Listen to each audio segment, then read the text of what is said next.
information. But ask. Me, I have still not got the money for that list of expensive building materials you sent to me. The price of the iron rods have been increased too much, had I?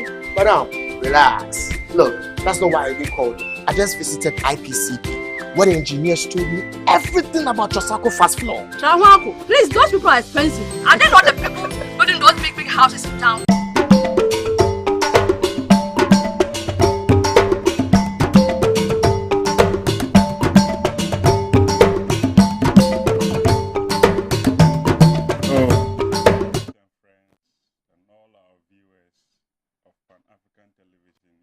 Welcome once again to Wednesday Palaver. This is a very important platform for us, and we are very happy that you join us every Wednesday at 5:30 for us to have very fruitful discussions about matters that affect our country. Today we had advertised that we're going to have the MP Sam George to discuss issues concerning the National Cathedral. But unfortunately, we do not have him. He's unable to join us. But in place of him, we have one of us, Comrade Kwesi Pratt, who is well versed in the social and economic matters that affect our country. And we are very sure that he will, as he normally does, give us a very insightful deliberation on the topic. The National Cathedral still continues to be a topical issue. There's been a statement that has been released by the Board of Trustees saying that they have suspended all issues concerning the National Cathedral pending the investigation. So it means these are matters that are still coming up, and we hope that all of you will join us today so that we'll have a very fruitful discussion. So let's welcome Comrade Kwesi Pratt to lead us with this evening's discussion.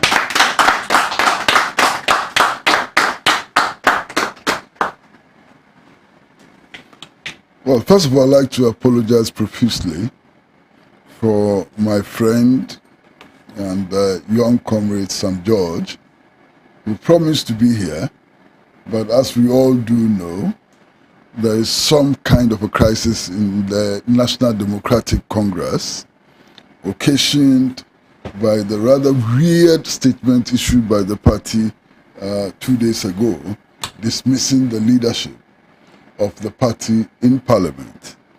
Sam George has informed us that he's part of some meetings which are taking place now in order to resolve the matters.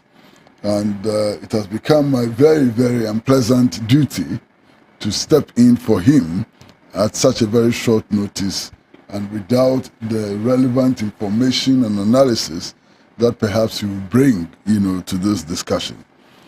Let me also apologize for my inability to do what perhaps we were expecting Sam George to do.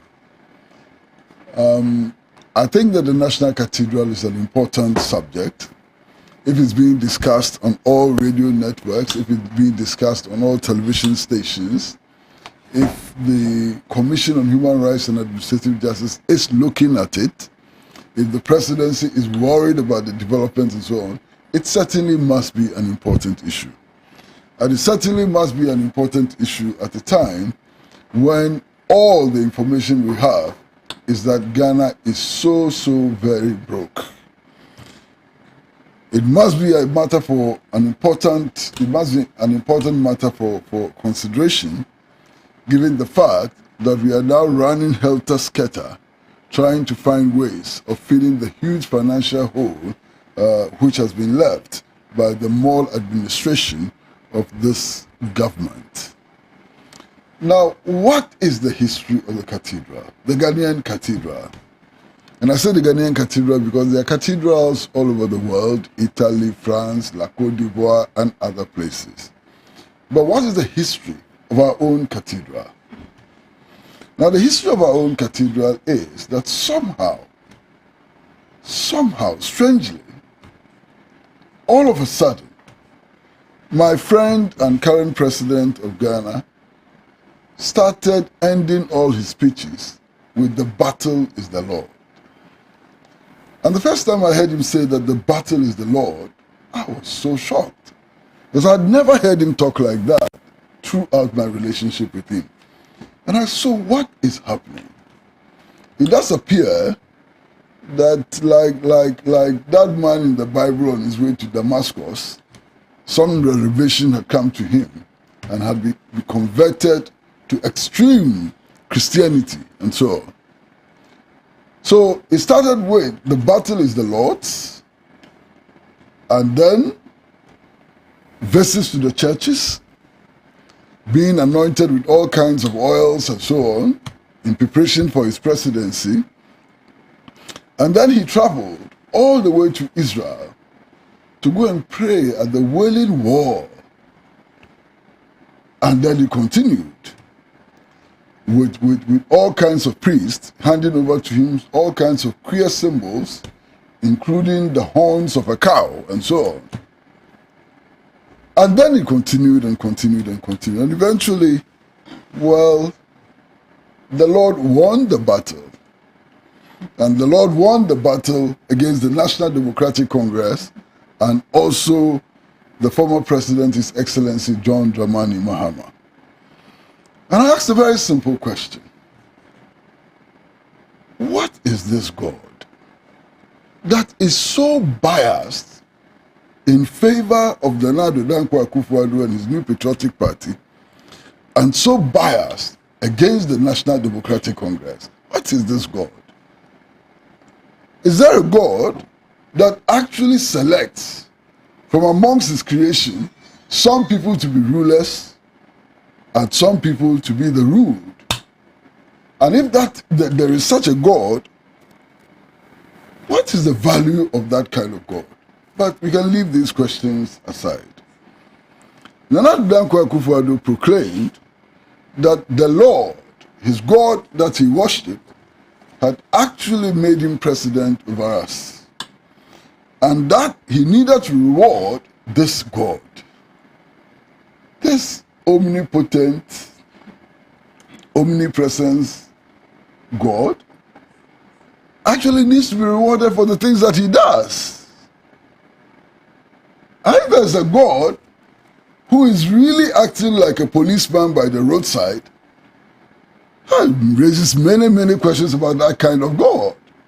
You need to reward him. If he does something for you, you need to build a house for him.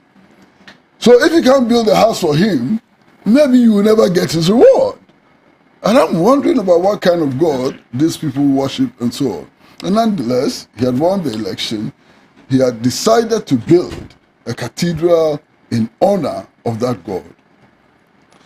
But what is striking is that he's not using the resources of the people who God favored to build the cathedral. He's building the cathedral for favors he and his party have received from God, but he's using the taxpayers' money, which includes taxes paid by NDC people and NDC leaders. Very strange reasoning.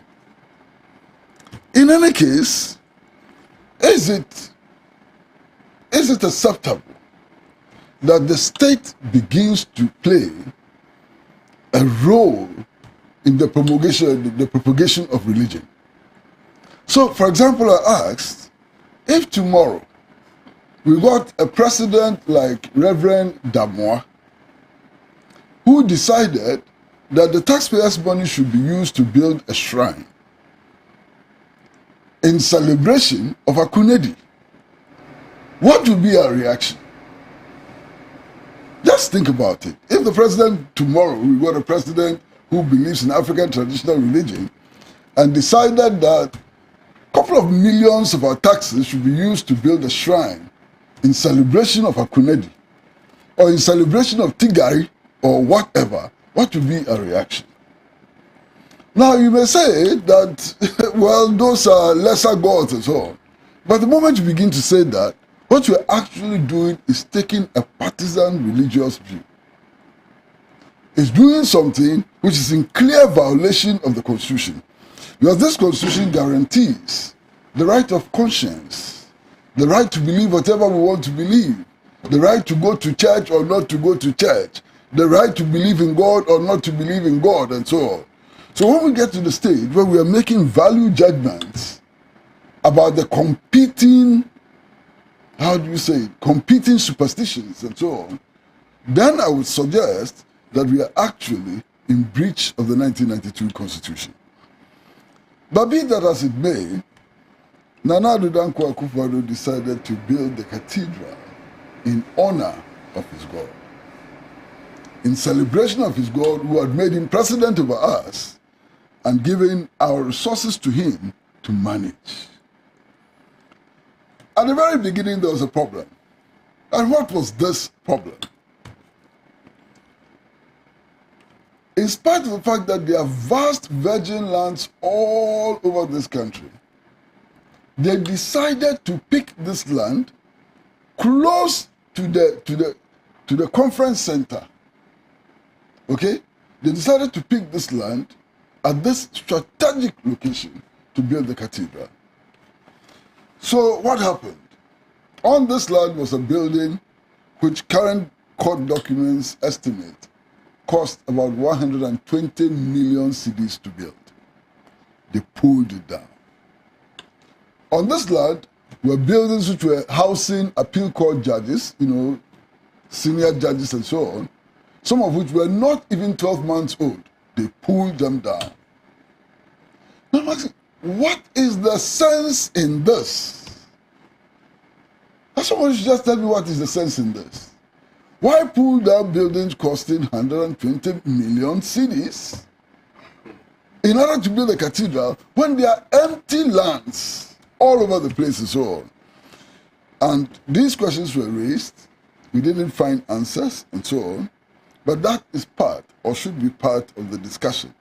The wanton destruction of property in order to fulfill a promise to a biased God, to a God who doesn't like John Mahama, to a God who hates NDC members, to a God who only favors members of the New Patriotic Party. Why did we do that? That was done. Then we were told that, look, this cathedral is not going to be built with our taxes, and that we should relax. That individuals should be approached to raise funds in order to build this cathedral, and so on. And then all of a sudden we woke up one morning and realized that 30 million Ghana cedis had gone into the project. Say, hey, wait a minute, what is happening? And the finance minister comes and says, oh, it is only seed money. As for the rest of the money, it will be raised by the churches and individuals and so on. And then, like magic, something followed this. All kinds of people started making donations.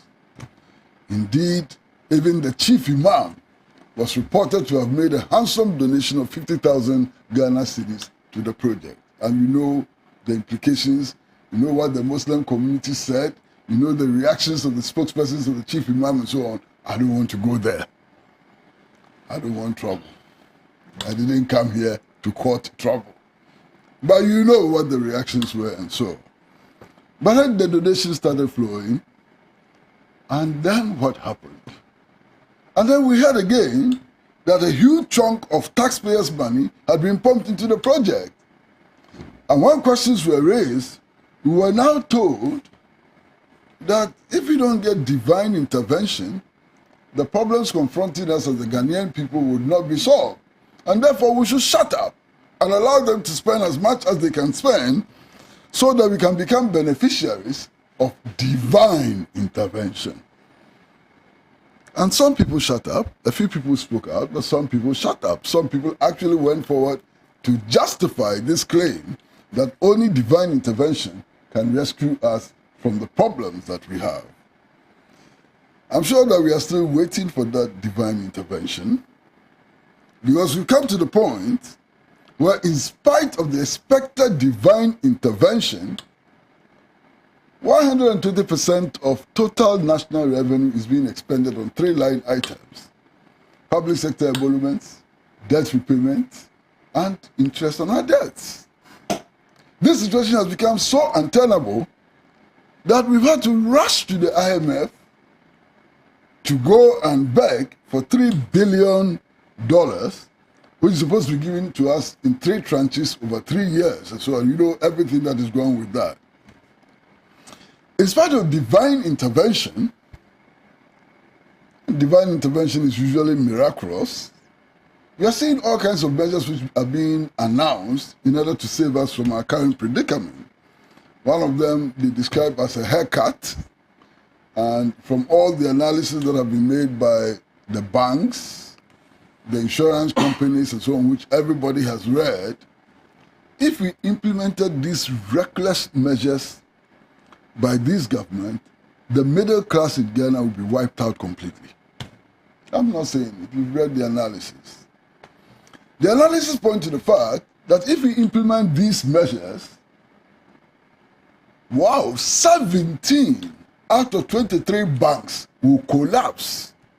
Now let's take our minds back. Let's take our minds back to the collapse of GN Bank and so on, just a few of them. And the mayhem that we suffered and continue to suffer. So imagine a situation where now 17 out of 23 banks collapse on top of what has collapsed already. So why is the divine intervention? Or the divine intervention will come only when this government's God has taken his bribe of a cathedral. Is that when the divine intervention is going to come? After they have taken their bribe, after the God has taken his bribe of a cathedral? Or that this God is as gracious as we are told and does not want to see his people suffer, does not want to see his anointed suffer, and therefore will make an intervention now in order to save the situation and so on. I don't know. I don't have the answers to these questions, but these are questions that are worthy of answer.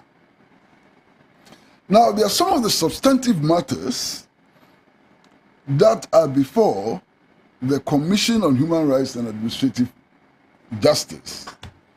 And in fairness to the two sides, I'm refraining from making any comments on matters before the Commission on Human Rights and Administrative Justice. But they are very substantive issues. Now, only yesterday, the trustees, and the trustees are interesting people, cassock wearing, Bible carrying, sanctimonious personalities and so on, told us that we shouldn't worry at all. That they are actually asking an audit firm to look into their books. And in the meantime, we should just keep quiet and wait for the audit firm to do its work. Now, for those of you who say you are Christians and so on, I'm sure that the story of Ananas will not be lost on you. In that sphere, it is not auditors who determine. Something else happens. The Holy Ghost can act. Now we are abandoning the Holy Ghost and going for auditors to tell us about the state of affairs of this trust which has been set up to oversee the building of the National Cathedral. Well, maybe that is the way to go in modern days. Maybe Christianity has changed. And of course, I think that Christianity has changed substantially. But maybe Christianity has changed and we can allow that to happen. So as we wait for the audit report, as we wait for the Shroud report and so on, what is it that we can think and say about the National Cathedral project? What is it that we can think and say about the National Cathedral project? Last week, some of the newspapers published horrifying pictures, and really horrifying pictures of children in the northern region going to school in classrooms. And what passes for classrooms in the north? About 90% of the children were actually schooling under trees without roofs, nothing, just plainly under trees. In one of the pictures, the children I saw had no books, they had no tables, and they definitely had no chairs to sit on. Now, is there a God who would prefer that we use national resources to build a house for him, okay, and abandon the faith of these children? Now, if there's such a God, I don't want to worship that God. If there's such a God, I'm not interested in worshiping that God. There's something too about this National Cathedral which raises a bit of questions, raises some questions. I mean, the other day I was watching television and I saw the ambassador of Israel carrying a stone, and presented the stone to the people responsible for building the cathedral and said, this stone is from the Holy Land of Israel and should be used as the cornerstone of the cathedral. I began wondering, I mean, what is happening here? What has happened to our public officials? Have they gone mad? Or is it their level of ignorance and so on? I try not to be religious, but there are some facts about religion that should be known by those who build cathedrals. Israel is a Jewish state. Israel is a theocracy. Israel is built on Jewish beliefs and so on.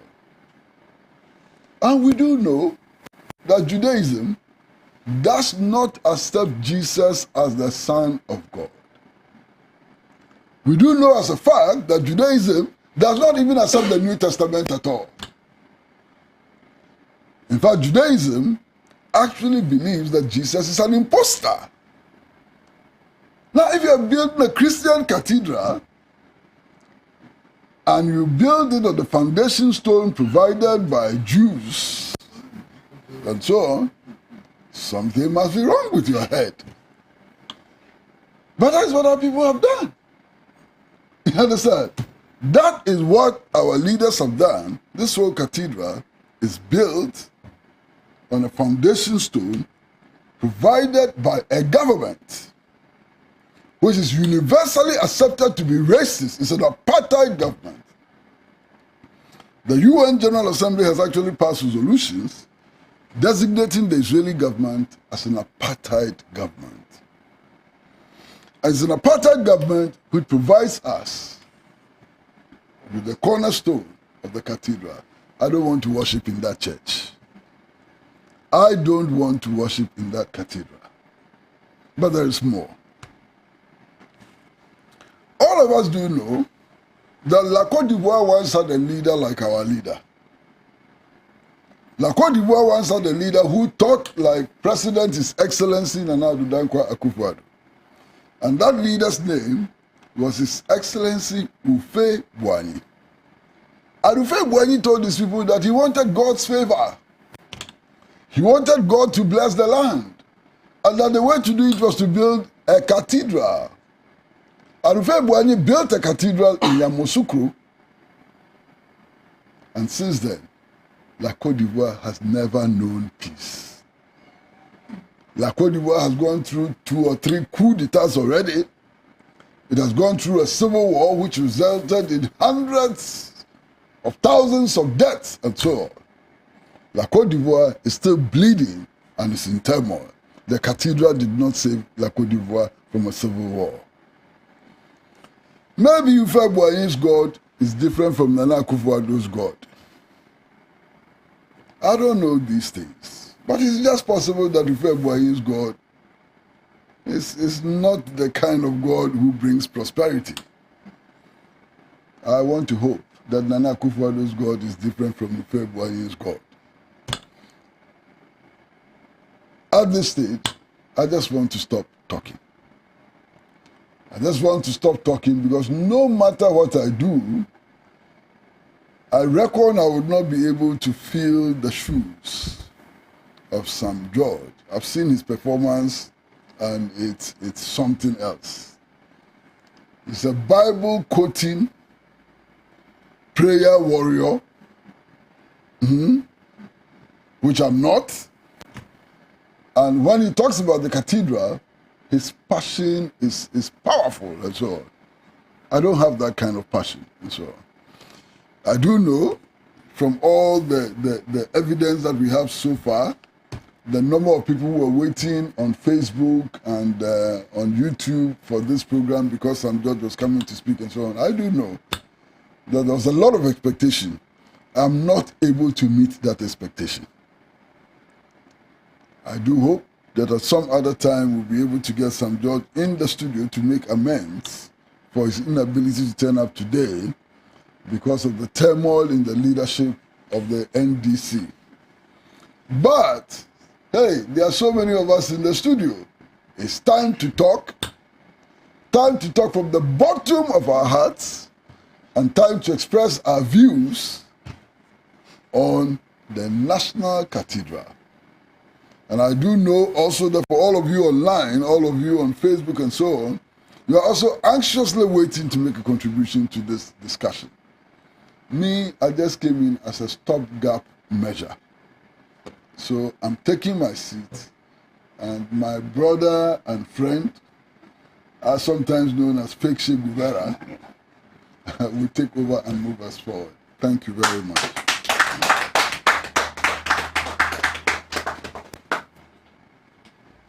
So thank you very much, Comrade Kwesi, for taking up the position Sam George couldn't make himself available for. Now we'll come to our studio audience. If there are comments, there are questions that you want to ask, areas you want to seek clarity, let me see by hands, those who want to do that. And the social media, one in charge, Hack, if you can prepare, and at some point, you come and lead us with the social media messages. So let me see, studio audience, those that are interested in making comments or asking questions. 1, then Robert 2, then 3, okay, 4. So we'll start with you. Come to the podium.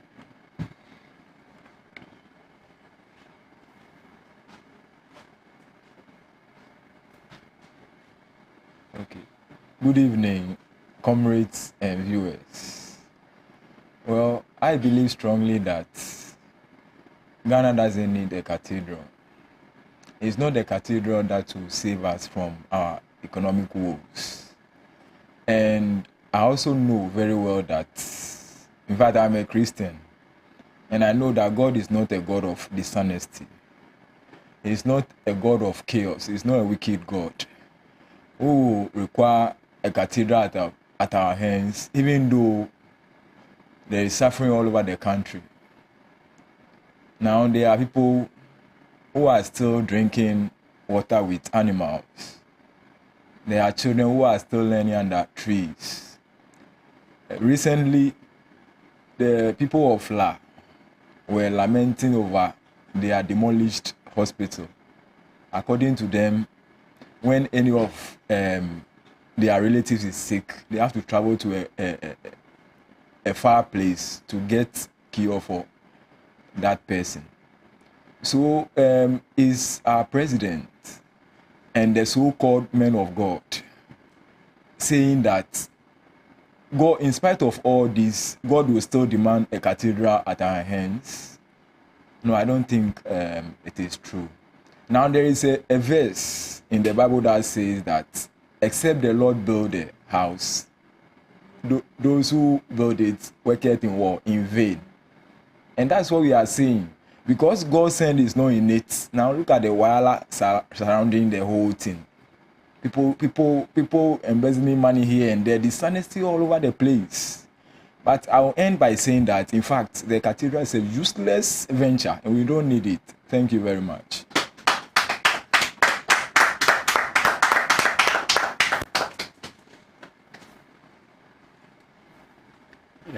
Good evening, comrades, and good evening, viewers. What I think is that from what we have been reading, I don't think King Solomon built his temple in an economic crisis time. And also, what is also there is that concerning the cathedral, if you look at what is going on in the country, our drains and our gutters have not seen shovel or excavators for years.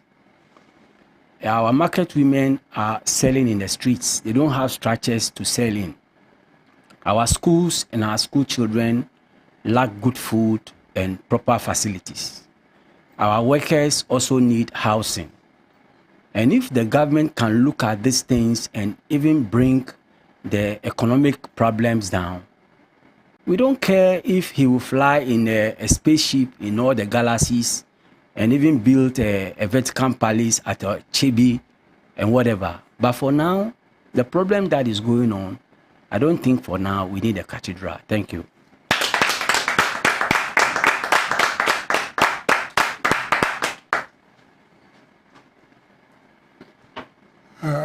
Good evening, fellow studio audience and outsiders. In fact, I'm finding it so much difficult to comment on this very issue of this cathedral. I feel we are having a challenge in Ghana, and there's a challenge with the leadership of the NPP, because from the onset, around about 2014, 2016, before they came to power, I think Akufo Addo really campaigned seriously on economic issues that was coming to turn Ghana into a golden state. Everything will be transformed. And he talked about religion, but not as serious as that of the economic issues. If I based on his arguments mainly on economic issues to usurp power from the previous arrangements. So how come all of a sudden it's turned to God will provide? Let's pray to God and all these things. I think there's a reason. And I believe that we need to take these current NPP leadership to check on their faculty. But because it seems as if they are leading the country into a serious ditch. So what do? In fact, we need to rise as a nation. There are so many instances that we've been called to demonstrate, to show our anger. Because as we are standing here now, these people have no solution to our woes, the woes of the country. So how can a cathedral solve the challenges of our nation when you have actually demonstrated that economically the country can easily be transformed? So the solution is that workers of Ghana should arise. We don't know whether he's trying to use religion as an opium, because when you look at his sayings, the man has got something on his sleeve. So it's better for us now to rise and shame Akufo Addo. Thank you very much.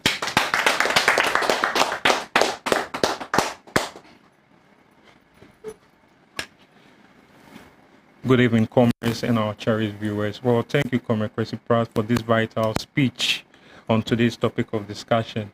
The truth, rudimentary aspect is that the voice of the people is the voice of God, simple as that. So government should listen to our plea on the National Cathedral issues respectively to ensure checks and balances in our states. Thank you very much.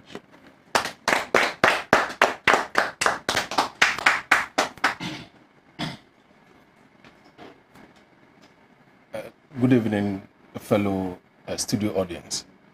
I actually didn't want to contribute to this debate because I've had enough or engaged in this debate on other platforms. But just because you said something about demonstrations and protest to actually make this government sit up. The point is that whenever we call for demonstrations, Ghanaians don't show up. Just on the 20th of last month, December, I was at the parliamentary press corps and I talk about this cathedral with abundance of passion, visible passion, that the cathedral project is a useless project. And whenever something will not serve its purpose, it is described as useless. So when I describe the cathedral as useless, I say it in a spirit of candor, because when I listen to the president closely, I realize that he worships the Christian God. Because initially when he said he was going to build a cathedral to a God he made a promise to, I thought he was referring to a different deity. But I realized from the talks and the contributions by his cousin, the finance minister, then it's the Christian God that they mean. They are building a cathedral for. So if it's the Christian God they are building the cathedral for, then that cathedral is a useless one. Because the Christian God in the Bible says that the earth here is his footstool. That is where he rests his foot. So the Christian God is telling us that there's nothing here that we will build that will be pure and holy that he can dwell in. And the worst of it all is that the cathedral, as we speak, is being built on lies, half-truths, downright deception, and on an orgy of corruption. You are right when you said that there's the faculty of those who are managing this country should be checked. But how are we going to check that? It will be pretty difficult for us to check that, because even when they are called for that examination or psychological evaluation, they will not show up. Because they themselves, they don't know that they have problems. So they won't show up. So the only thing we can do is to engage them in the streets. The last time I was on a platform, I said that this government should be toppled democratically. That is the potent solution to the mess that they have created. You know, the Constitution, Article 36, clause 1, says that the national economy should be managed in such a manner as to maximize the rate of economic development and to secure maximum welfare, freedom, and happiness for every person living in Ghana. As we speak today, who is happy in this studio? Have we achieved have we maximized the rate of economic development? Has Ken Ofori-Atta maximized the rate of economic development in Ghana? Has he maximized the welfare of Ghanaians? Has his management of the economy translated in the happiness of Ghanaians? I think the answer to this question is zilch. No. So such a person should not be occupying that place and still be telling us that he has a panacea to the mess that he has created. That person should be handed out. He should be hounded out completely. We need to rise up, because these people have led our country into a ditch. Not that they are leading into a ditch. They have led the country into a ditch. And the potent solution, I repeat, is that they should be toppled democratically. That is, citizens rising up to say that enough is enough. Thank you very much.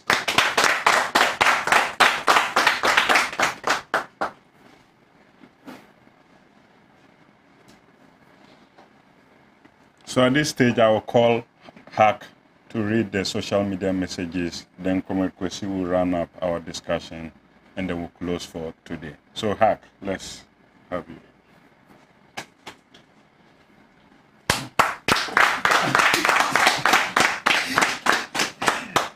Thank you. So we have a lot of messages coming in from our Facebook page, our WhatsApp and text message line. I will start with the Facebook messages. The 5 minutes might not be enough, but I will squeeze in some of the messages. So we have Dennis Y. Akote simply saying that I ask a simple question. If Nana Addo's personal vow to God was just to buy a brand new vehicle for his head pastors, if he wins his said election as he claimed, would he have gone to touch the public purse? If the response is negative, why the cathedral? You don't go to vow to God of something you cannot redeem. And exactly the reason the Bible admonishes in Ecclesiastes,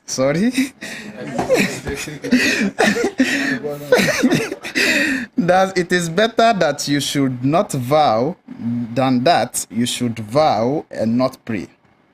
It is better that you should not vow than that vow you should not take. You should not pray. Transforming a personal vow into a communal one without express and verifiable permission from God is just crazy, to say the least. Shalom.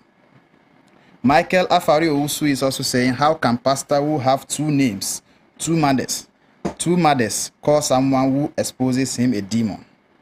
Well, and then we have Patrick Adu also saying the cathedral is actually a waste of resources. It doesn't make sense putting up a cathedral when our basic needs are still lacking. Suleimana Abdurrahim from Tamale is also saying the current economic crisis the country is witnessing should have served as basis for the suspension of the National Cathedral. Common sense is not common to everybody. Well, Anna Enchia also saying, I'm short of words. From Positive Change Medina, I feel sad seeing any young person defending a 78-year-old president who has deliberately retired the progress of this great nation through greed and corruption. Also coming from Paulus in Kaswa, America Town, Kinky House. She's saying something about breaking 8 is done. Deal why it does why because MPP is better than NDC. Well, so I will move to our WhatsApp to also catch some of the messages coming in. So here from Kwesi Mensa, he says, I don't understand this Nana Akufo Addo and its cathedral brouhaha. I'm Comrade Kwesi Mensa. Thank you for the brouhaha. Also coming from, okay, no name yet. Bigs up to all comrades, especially Comrade Kwesi Pratt Jnr. and Blaise. I am a person who is very disappointed in the NADA's leadership. The worst I have ever heard about in the history of Ghana. Arise, Ghanaians should wake up from their slumbers. Please, there is no cathedral. They are manipulating the Ghanaians who are clueless and helpless because of lack of education in the sight of presidency and their deceits. From Comrade Akpini in Pando Collective. Also coming in is from Comrade Mercy. It is indeed no doubt that there is a spiritual need for the nation to build the cathedral. Some might doubt the power of the cathedral, but we must be careful not to oppose God in some sensitive matters. For Christ indeed said,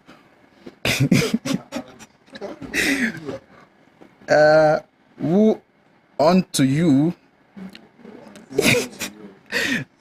woe unto you, praises you have forgotten the weighter matter of mercy, judgment, faith, but let's not forget there is a way around this, by God's grace. Some wise men like Honorable George and I are available to help in these matters." Unfortunately, you didn't tell us your name, whoever you are also sending your messages from. Okay, so another one says, which denomination will occur the cathedral when it is built? What about the numerous churches in Ghana? I believe there are people who hardly get 1 square meal a day, and we want to build a cathedral. Oh my God. We should do the right things and stop using God's name in vain. Thanks. This is coming from Pascal Kwashi. He says, this is fraud and a disgrace from the side of Akufo Addo and his government. The government needs to understand the situation and help us solve our economic crisis. Coming from Reverend John Ekunusi Nkumasi. Apologies on getting your name wrong. When Solomon built people, oh, I'm not getting this very well, but let me just continue it and see if maybe it will get clearer. When Solomon built, people were willing and they brought their contribution. It is a sign of God approval. Not bringing things during Akufo Addo means God is not involved. From Reverend John Ekunusi. Okay.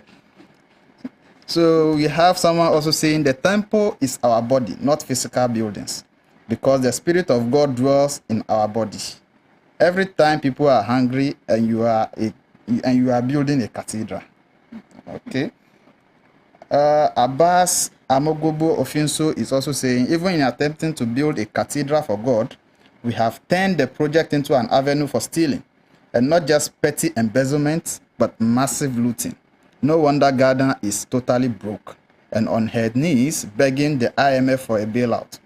Where are those who were insulting GM as a thief? And I'm Jake from Pandu. There are a lot of messages coming in, so we'll cut it short here and we'll take them next time. Thank you very much.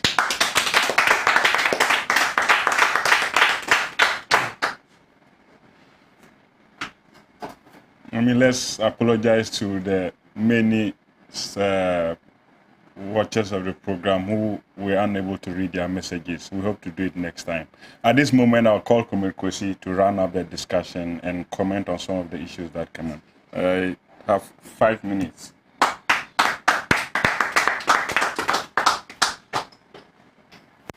Well, we are racing against time. News is in 5 minutes, and we've got to speed up for the news to be read. I don't have a lot to say. Why should I comment on what other people have said? That's their view. So we are happy that all of you joined us in the studio for this discussion. We are extremely happy that some of you in your offices, in your cars, and so on, joined us for this conversation. We are particularly happy to those of you who watched us from your homes and other places. I mean, look, you can't imagine. When we go on Facebook and we see that 100,000 people have watched this program, it gives us a lot of joy. It gives us a lot of joy because then people are participating in this self-expression and so on, which is necessary for building a democracy. And we are so very grateful to all of you who continue to patronize this project. We have announced that for those of you who want to join us in the studio, just walk to the television station and we'll find a chair for you in the studio so that you can participate in these discussions. Finally, please do not forget that Pan-African television is becoming one, if not the most important platform for self-expression. We bring you the best in current affairs, we bring you the best in news, we bring you the best in sports, we bring you the best in everything. So please keep your dial on Pan-African television until we meet again next week. It's bye-bye from our producer, Makiza Latifa, and everybody at Pan-African television. Bye-bye.